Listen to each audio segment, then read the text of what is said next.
সালামু আলাইকুম রহমতুল্লাহ। আশা করি সবাই ভালো আছেন। আজকে একটা কথা বলি, সেটা হচ্ছে অতিরিক্ত।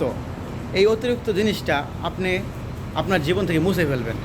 আপনি যদি কাউকে অতিরিক্ত সময় দেন বা কারোর সাথে অতিরিক্ত কথা বলেন বা বন্ধুবান্ধবদের সাথে অতিরিক্ত চলাফেরা করেন, সেটা করবেন না।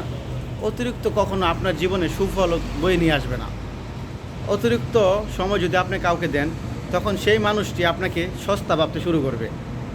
যেমনটা বাজারের পণ্য, আপনাকে বাজারের পণ্য ভাবতে শুরু করবে। আপনি তো পণ্য নয়। তাই নিজের সময়কে কাজে লাগানোর চেষ্টা করুন, অতিরিক্ত সময় কাউকে দেবেন না।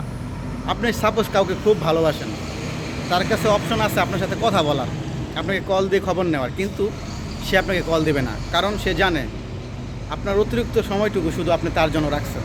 তাই অতিরিক্ত সময়ে নিজেকে এমন কিছুতে নিয়োজিত রাখেন যেটাতে আপনার ভবিষ্যৎ সুফল বয়ে নিয়ে আসে। অতিরিক্ত কখনো ভালো কিছু বয়ে নিয়ে আসে না। যেমন আমি আমার ছোটো ভাইদেরকে বলছিলাম, তোমরা এই গাছে পানি দিও। এই যে আমার পিছনে একটা গাছ দেখতে পারতেছেন, আমি বলছিলাম তোমরা এই গাছে পানি দিও। তারা পানি দিয়েছে, কিন্তু এমন পরিমাণে পানি দিয়েছে, গাছটা এখন মৃত্যুর দিকে ঝুঁকে গেছে। দেখেন, গাছটা কিন্তু এখন মৃত্যুর দিকে ঝুঁকে গেছে। সম্ভবত গাছটা পানি বেশি পাওয়ার কারণেই গাছটার এই অবস্থা।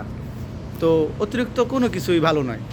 যেমন এই গাছে আমার ছোটো ভাইরা পানি বেশি দিছে, অতিরিক্ত পানি দেওয়াতে গাছটা এখন মৃত্যুর দিকে ঝুঁকে পড়েছে। তাই অতিরিক্ত সময় যদি আপনি কাউকে দেন, যখন সেই মানুষটা আপনার সাথে কথা বলবে না, আপনিও মৃত্যুর দিকে ঝুঁকে পড়বেন। তাই বেলা থাকতে আপনি আপনাকে বোঝার চেষ্টা করেন। আপনি আপনার সম্পর্কে মানুষকে বেশি কিছু বলবেন না, সবসময় শুনবেন।